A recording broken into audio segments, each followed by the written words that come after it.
আজ আমি বলতে চাই স্বাধীনতা দিবস উপলক্ষে কিছু কথা, কিছু লেখা, কিছু বক্তব্য।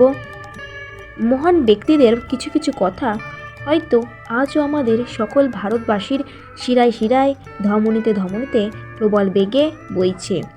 আমি এই ভারতের ভূমিতে দাঁড়িয়ে কিছু বক্তব্যের মাধ্যমে স্বাধীনতার জন্মতিথিটা উজ্জ্বলভাবে উল্লেখ করে দিয়ে যেতে চাই। আচ্ছা, আমরা তো সবাই এই ভারতভূমির সন্তান, তাহলে চলুন না সবাই আমার সাথে কণ্ঠে কণ্ঠ মিলিয়ে একসাথে এই ভারত মায়ের জয়গান গাই। শুরু করি। ৭৬ পা রাখল ভারতভূমির মা।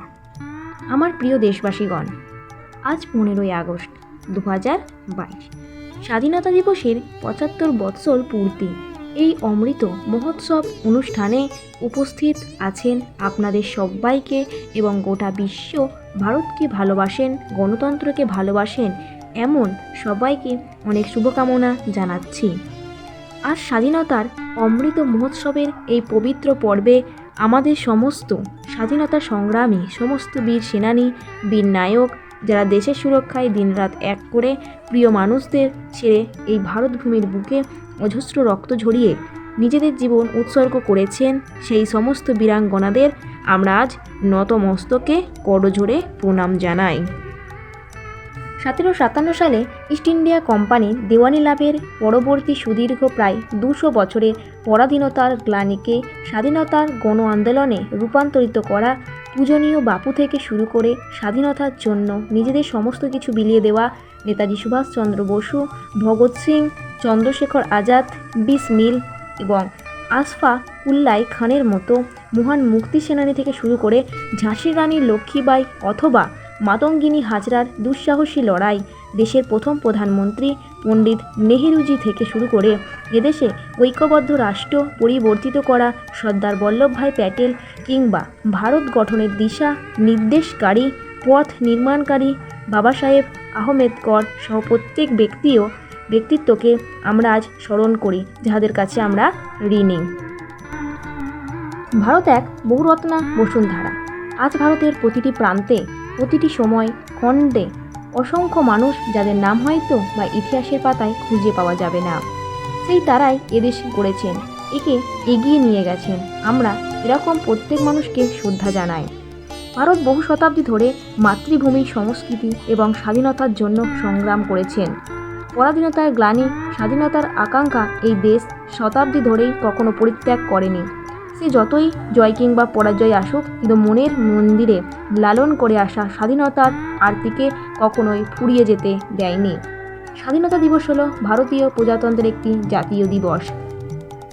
1947 সালে 15ই আগস্ট ভারত ব্রিটিশ রাজশক্তির শাসনকর্তৃক থেকে মুক্ত হয়ে স্বাধীনতা অর্জন করেছিল। এই ঘটনাটিকে স্মরণীয় করে রাখার জন্য প্রতি বছর 15ই আগস্ট তারিখটিকে ভারতের স্বাধীনতা দিবস হিসেবে পালন করা হয়। 17শো শতাব্দীর মধ্যেই ইউরোপীয় বণিকরা ভারতীয় উপমহাদেশে তাদের বাণিজ্য কুঠি প্রতিষ্ঠা করেছিলেন। 18শো শতাব্দীর মধ্যে অপ্রতিরোধ সামরিক শক্তির জোরে ব্রিটিশ ইস্ট ইন্ডিয়া কোম্পানি ভারতের প্রধান শক্তি হিসেবে নিজেদের প্রতিষ্ঠা করে। 1857 সালে প্রথম স্বাধীনতা যুদ্ধের পরের বছর ভারত শাসন আইন পাশ হয় এবং উক্ত আইন বলে ব্রিটিশ রাজশক্তি কোম্পানির শাসনের অবসান ঘটিয়ে ভারতের শাসনাভার স্বহস্তে তুলে দেয়। তৎকালীন এ সময়ে এইরূপ অসন্তোষ থেকে মোহনদাস করমচাঁদ গান্ধীর নেতৃত্বে অহিংস, অসহযোগ ও আইন অমান্য আন্দোলন ঘনীভূত হয়, যার ফলে স্বাধীনতার আন্দোলন আরও তীব্র আকার ধারণ করে। 1929 সালে ভারতীয় জাতীয় কংগ্রেসের লাহোর অধিবেশনে পূর্ণ স্বরাজ ঘোষণাপত্র বা ভারতের স্বাধীনতার ঘোষণাপত্র গৃহীত হয়। 26শে জানুয়ারি তারিখটিকে স্বাধীনতা দিবস ঘোষণা করা হয়। কংগ্রেস জনগণকে আইন অমান্যের জন্য প্রতিজ্ঞাবদ্ধ হওয়ার ডাক দেয় এবং যতদিন না ভারত সম্পূর্ণ স্বাধীনতা অর্জন করে ততদিন সময়ে কংগ্রেসের নির্দেশ পালন করতে বলা হয়। 1930 থেকে 1946 সাল পর্যন্ত 26শে জানুয়ারি তারিখটি কংগ্রেসের স্বাধীনতা দিবস হিসেবে পালন করে আসছিল। কিন্তু দ্বিতীয় বিশ্বযুদ্ধের পরবর্তী সময় 1946 সালে যুক্তরাজ্যের সরকারি অর্থভাণ্ডার নিঃশেষিত হয়ে গিয়েছিল। সেই সময় সদ্য নির্বাচিত লেবার সরকার অনুভব করে ক্রমাগত অস্থির হয়ে ওঠা ভারতের উপর নিয়ন্ত্রণ বজায় রাখার ক্ষেত্রে ব্রিটেনের জনসাধারণের সমর্থন পাওয়া যাবে না এবং এই ব্যাপারে আন্তর্জাতিক সাহায্যও পাওয়া সম্ভব হবে। তাছাড়া স্থানীয় সেনাবাহিনী ও এই যে কাজে নির্ভরযোগ্য হবে না তাও সরকার অনুভব করে।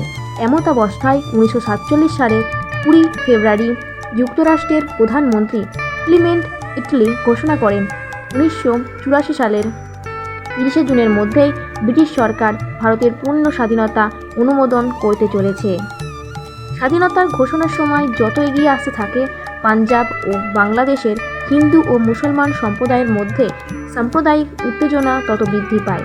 দাঙ্গা রোধে ব্রিটিশ বাহিনীর অক্ষমতার কথা মাথায় রেখে ভারতের তদানীন্তন ভাইসরয় লুইস মাউন্টব্যাটেন ক্ষমতা হস্তান্তরের দিনটি 7 মাস এগিয়ে আনেন।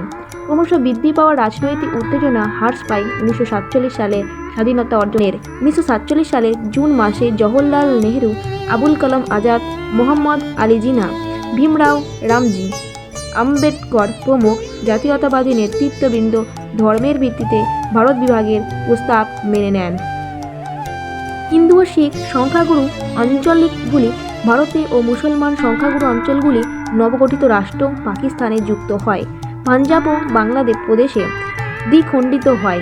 দেশভঙ্গনের কষ্ট নিয়ে 1947 সালের 14 আগস্ট নতুন পাকিস্তান অধিরাজ্য জন্ম নেয় এবং মধ্যরাতের মধ্যে 1947 সালের 15 আগস্ট সূচিত হলে জওহরলাল নেহরু তার বিখ্যাত নিয়মিত সংক্ষেপ অভিভাষণটি প্রদানের মাধ্যমে ভারতের স্বাধীনতা ঘোষণা করেন।